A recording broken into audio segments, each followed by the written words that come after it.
Welcome to the Black Entrepreneur Experience podcast, inside the business, buzz, and brilliance of Black entrepreneurs. Here is your host, Dr. Frances Richards. What happens in Vegas goes all over the world on Black Entrepreneur Experience episode number 227. Subscribe to our mailing list to receive weekly updates and exclusive content delivered right to your inbox. Go to drfrancesrichards.com. That's drfrancesrichards.com to subscribe to our mailing list and be entered into our monthly drawing. That's drfrancesrichards.com, drfrancesrichards.com to subscribe to our mailing list and be entered into our monthly drawing. We promise we won't spam you or sell your information. Thank you for joining us as we elevate the Black entrepreneur experience by interviewing CEOs, thought leaders, innovative thinkers, and Black entrepreneurs across the globe. I'm your host, Dr. Frances Richards. She founded Fusha Village real estate company, Fusha Home Accessories. She's a mom to Angelina Jean and the wife to Wycliffe Jean. Welcome, Marie Claudinette Jean. Thank you so much. Thank you for having me. I've given our audience such a brief bio. Why don't you fill in the gaps and share with us what you'd like them to know about you and your businesses?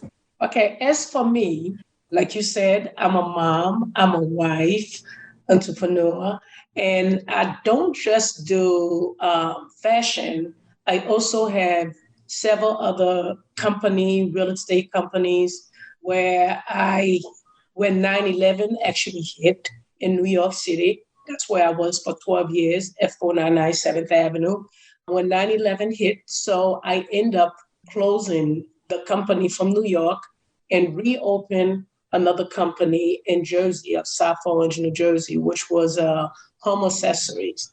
And that's when I went into real estate in 2005. So I opened two other companies, Angelina Holding and also Fusha Village, where I started purchasing many multi-family homes and then remodel them and rent them out, subdivision. So all over 5 different states, Georgia, upstate New York, Burlington, New Jersey, Newark, Florida. So Georgia, I'm pretty much in different area where I was able to get there.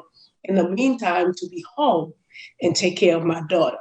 So I'm just now coming back with Fushá Design after 12 years. Now my daughter is 15 years old and she's doing very well now in school. She has 2 more years to go to college. She's thinking about acting. Oh boy, another entertainer in the family. So I'm just enjoying the moment as it comes. You talked about 9/11 and we're in the middle. We don't know how it's going to continue to progress or decline. Talk about business and COVID-19. Well, business is a little bit hard for all companies. There's a lot of companies that couldn't hold on. And of course, you have a lot of home companies now. Most people is cutting off a lot of overheads because it's still an issue. It's still a problem. When you go to New York City, this is where I have all my subcontractors now. No one can go out of state, China, or anywhere. So it's a little bit different. It's not as busy as it used to be back in the days, and a lot of changes. So we had to take the chance at, the changes as it comes. So pretty much a little bit tough time for a lot of families and a lot of businesses. And how did you actually pivot? And you had mentioned that you're coming back into fashion. Talk about the ways that you pivot and what advice would you give someone in this season? Well, in this season, you just had to go pretty much with the flow. Economically, it's a little bit bad for a lot of individuals. So cut down on the stocks. So that's what people have been doing for a generation now, for a little bit. They're not stocking too much stuff. It's too much. It's going to be too much loss. So now everyone pretty much go by ordering. You order it, we make it. So this is another way you have to keep it small, keep your pace. You can't be racing with everybody else because some company, of course, are doing better than other companies.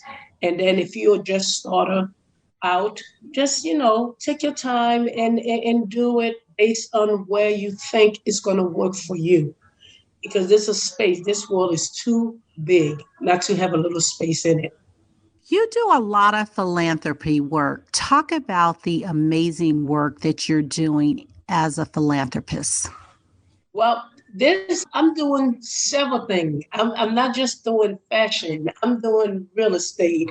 I'm making sure that community-wise, I could go back home and help the unfortunate children, women. So it's a little bit of everything that I could grasp and, pretty much cut on. And I just do it. I just do based on, I go with my heart as well.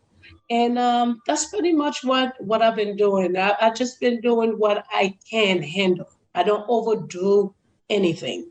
And I usually feel the vibe, if you know what I mean. Even if you like the best employees, but if your character, your vibe is not there and I'm not at ease, no, that's not me. I like things to be very simple and making it happen and achieving and try to succeed as quick as possible. Speaking of success, there are so many brands and businesses that are dominating. Talk about a brand or a business that's dominating that you admire and why. Well, there's a lot of brands that's doing very well. You have a lot of the major companies that have been there for generation after generation, Gucci, Louis, all these major companies. And then you have the new starters. It's not as easy to compete with those individuals. The connection, the whole power behind the money, and the success of how they already, connect to do so well worldwide. So I don't usually look at others as competition. I just go with what I'm able to handle. And I think that's why it's working pretty well for me now, because I am able to say, today I'm going to make 160 pieces. I already have the connection. I already have the clientele. I go with the ease where you have someone else making thousands of pieces and it's a cut price that make it easier for them. They already have the chain to go overseas, to be here everywhere. So it's not easy to try to look at individuals that have been there for generation and generation with those companies, with those major designers. With you being a successful businesswoman, what business would you recommend someone start today if they're trying to get into business? Any business, but I will definitely say real estate. You can never go wrong with real estate. It's a passion for me there as well. The closing line is beautiful. I love it, but it's hard work. You're always dishing out money. But for real estate, once you settle, it's just a bank. You're just receiving. Once you get the work done, and then you have your tenants, you have everything else, it just another form of money. You could be on the beach, you're making money. You could be anywhere, relaxing. The money is coming in. But that's why I did those two companies. When the tough time had came, I went into real estate. And then when I want my passion and I'm hungry for that passion that I love so much, then I will go back to the fashion. So it's a hand in hand kind of, you got to have another sort of income. So, I'm a West Indian woman. I always have more than one job my entire life since I was 13. And when you're speaking about real estate, are you talking about flipping homes? Are you talking about getting a real estate license? Or are you talking about being an investor? More investor, getting the real estate, flipping, and all the deal. I do all of it when it comes to the real estate. And then I own a lot of properties where it's just more tenants than anything else. And speaking of real estate and tenants, and with COVID-19, and a lot of people are out of work, how are you managing the properties and keeping the tenants afloat with just the economy taking a dive? Well, I had to say, I think most of my tenants, they corruption officers, they firefighters, so they work for the government, so they didn't have any issues as much. And then I have other tenants. So far, I'm managing. I had to say it's a blessing. And then you have other tenants where I give a little help there and there. I have a lot of Section 8 as well. So it's a combination of all type of tenants. And when I did went into the business, the great thing about it was after 9/11 when a lot of people was losing their homes. So I was able to get a lot of beautiful deal where there's no mortgage to most of the properties that I own. So it works for me, but I can't say it will work for everyone because the cash flow is important. But the way I went into it was a buying. It was a buying market. Okay, excellent. What problem exists in the world today that you would like to solve? Many problems, justice for all, number one, and government in different countries, such as starting with my country. I like to see the poverty to resolve. That would be a beautiful thing just to see everyone being able to live comfortably and be able to eat, drink, and be just like anyone else, because there's a lot of poor countries, and one of it is the country where I'm from. So that's why I'm always going back and giving back. So that will be one of the solutions that I will see that work a little bit better in this world in justice. And with the whole police reality going around our country, and this one is a tough call. It's tough. Racism, the hate, especially around COVID time. And I discovered divided the country actually is. I didn't even realize it would have been that bad. But unfortunately, we just got to learn to just stick together and work together and support one another. And I think that comes stronger than anything else. Just holding onto one another and helping one another. And I think that solution will help a little. Definitely will help. Claudinette, talk to a younger you. What advice would you give to a younger you? Attack it early. You had to attack whatever decision that you see, whatever success that you see, whatever dream that you see, all that could come to reality, but you have to work. You got to start early. You can't be lazy, especially this new generation. I know the technology is beautiful, but it also handicaps some of us as well, because we find a lot of kids, they behind the computer, they knowing all that. Even sometimes my daughter like, oh, you don't know this? But when it comes to the reality part of real world and working and doing certain things, it's a different story. So I just hope that they be able to acknowledge themselves a little bit on both parts. Grab into what you love. Whatever you put your heart into that you love, trust me, it's going to be work, but it's not going to be as hard. And then just go for it. Talk about your top 2 influencers and what lessons did they teach you? I'm going to have to go with my parents because, I gave my mom a little hard time. Oh, you don't understand, Mom. But everything she told me come to reality.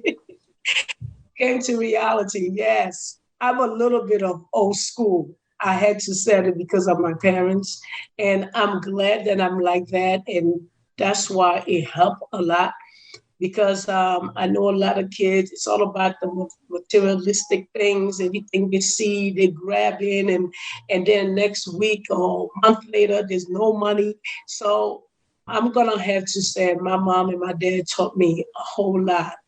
And being able to growing up in America, however, it was more like a background of being raised like a Haitian. And it's to be humble, it's to be respectful, it's to work hard.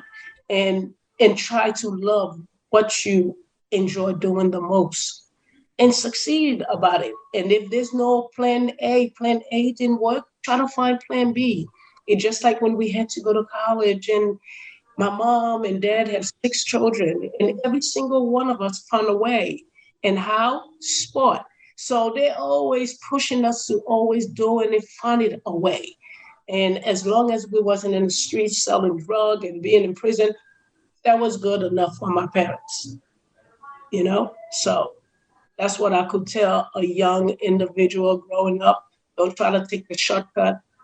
Just go with the flow, but stay on the right path. It will come. Talk about being a mom, and you talked about being old school and having a 15-year-old daughter, and you had humble beginnings coming up, and your daughter is being raised with more wealth. How do you balance that? It's a little tough because she having, well, you know what? I had to train her a little bit different. That's why since she was a little girl, I started taking her to Haiti. Yes, I did. I took her to Haiti to pass out gifts for Christmas. And that always been part of something that I do with her. And then just, back to school, giving the children backpack with all the necessary things that they need for the beginning of the school. And when she come home now, she don't throw nothing away. She does not. And she was like, oh, I could give it to someone. You have to show the child the balance of the real world. Even though, you are blessed, you are fortunate to have all that.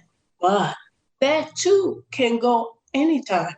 So how are you going to survive? How are you going to live? And I always try to make sure that she see both sides. And she had to learn to balance it. If, God forbid, anything would have happened, mom and dad no longer here. And you have to learn to manage. You have to learn to live as humble, as normal as possible. But I know sometimes she's like, oh, mom, but that's you. I said, we used to walk, miles to go to school. We wasn't jumping in and out of car. Oh, here we go again with the old stories. So these are the stuff that I'm trying to put into her mind now. She's 15 and I'm like, it's time to go to work. It's time. So I'm not going to have my daughter, because I started working when I was 13 years old. That's when my parents stopped giving me anything. And every time I give her that story, here we go again. But I said, yeah, you have to start. You got to have the skills. And that's going to be important. It's going to catch up with you if you don't have that kind of skills. Speaking of gratitude, what are you most grateful for? I am grateful that I see 2021 coming up. I am grateful I'm still alive. We are in great health because many people did not make it this year. It's been a devastated year for a lot of family worldwide. It was COVID brought a lot of people to reality. What was so important was not so important anymore. Yeah. And God is just showing us we are human. You understand? We are human. And we might be in a different place, but yet we go through the same experiences. We go through pain. We go through the crying. We go through the happy side. And then next minute there's, so we still had to be comfortable with ourselves as human, accept what's around us. Grab it the best way we can. Work with it the best way we can, with love, with respect. And it humble all of us, So I am grateful that I have beautiful family, my husband, my daughter, my brothers and sisters. And we always been really tight, always been helping one another. If you see me, it's like seeing my sister. And we always been like that our entire life. And my parents taught us to always stick together no matter what.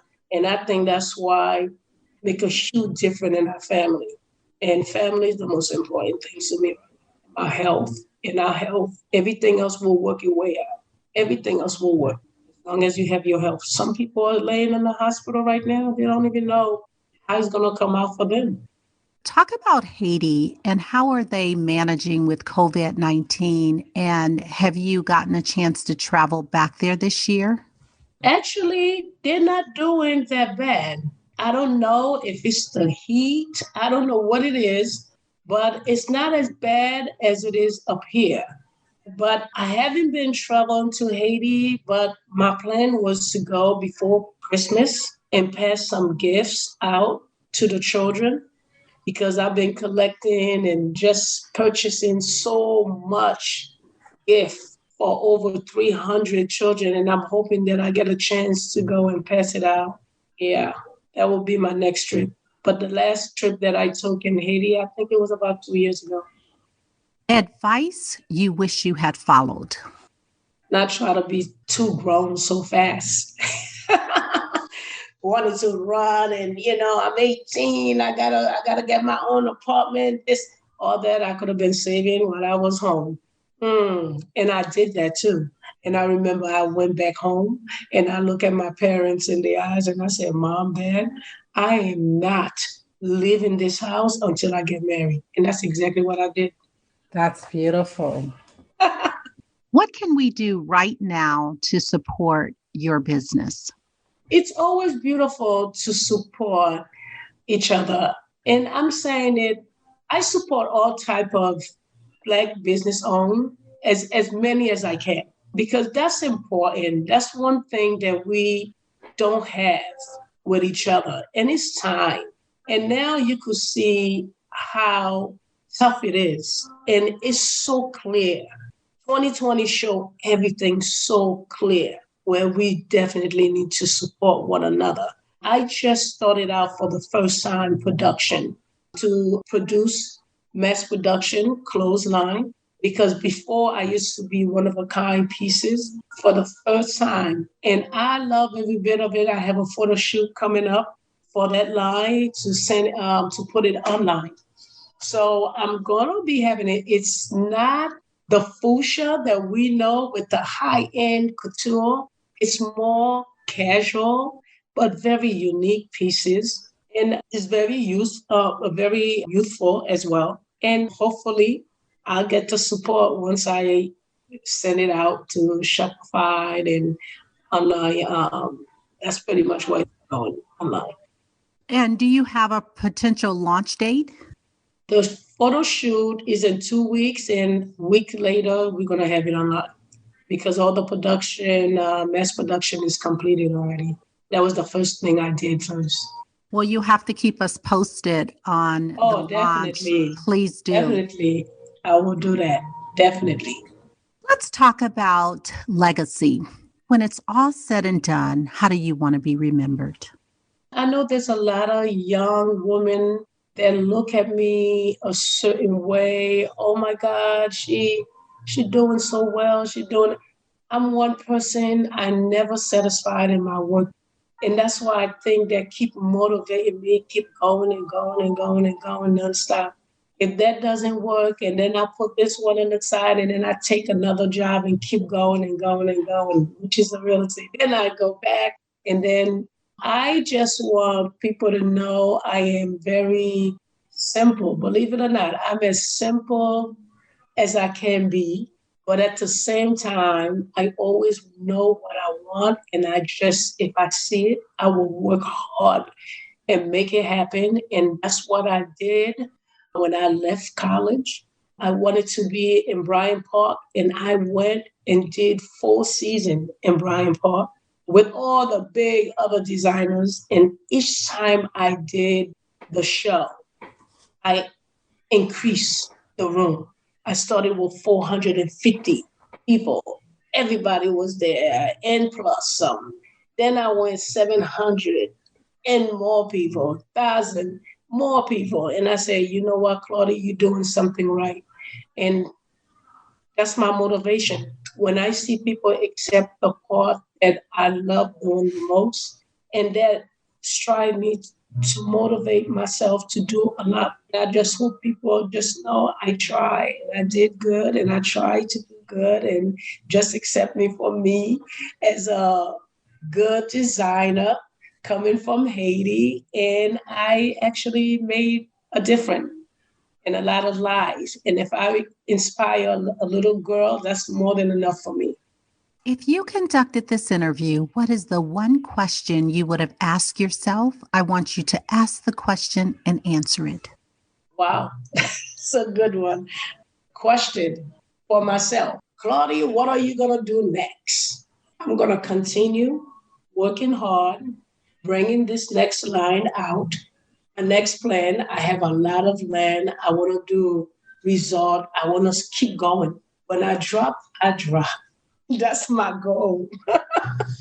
We've come to the part of our interview. It's called Fun Facts Lightning Round. I'm going to ask you a series of questions, and I want you to give us very quick answers. If there's something you desire not to answer, feel free to say pass. Are you ready for the Fun Facts Lightning Round?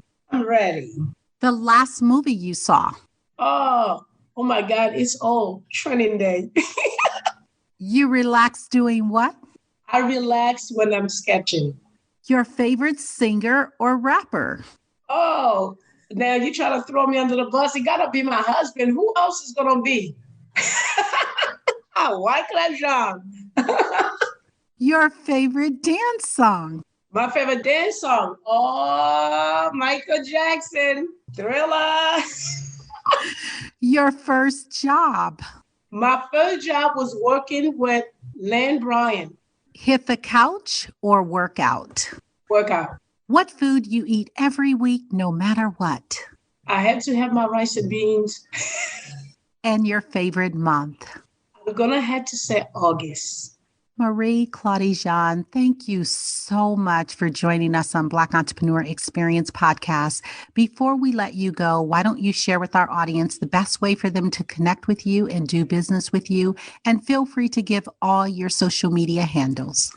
Oh, yes. Instagram, I am Claudinette Jean 17 and FushaDesign.com or FushaVillage.com. So these are the way you could reach me, 551-264-9570. That's the office for Fusha Design. And I am looking for internship individual that want to do the intern. So give me a call. Thank you. That's a wrap. I appreciate it. Our guests have sent us so much swag, books, and giveaways this year. I can't wait to announce our monthly winner. So if you want exclusive content delivered right to your inbox and to enter into our monthly drawing, go to drfrancisrichards.com and subscribe to our mailing list. That's drfrancisrichards.com. drfrancisrichards.com. That's drfrancisrichards.com and subscribe to our mailing list. We promise we will not spam you or sell your information. Thank you for listening and subscribing to Black Entrepreneur Experience. We would love for you to leave a review and rating on iTunes and share with your friends. For show notes and more episodes, go to www.beepodcast.com. Join us next Wednesday, and remember, green is the new black. So keep your bank accounts and your business in the black.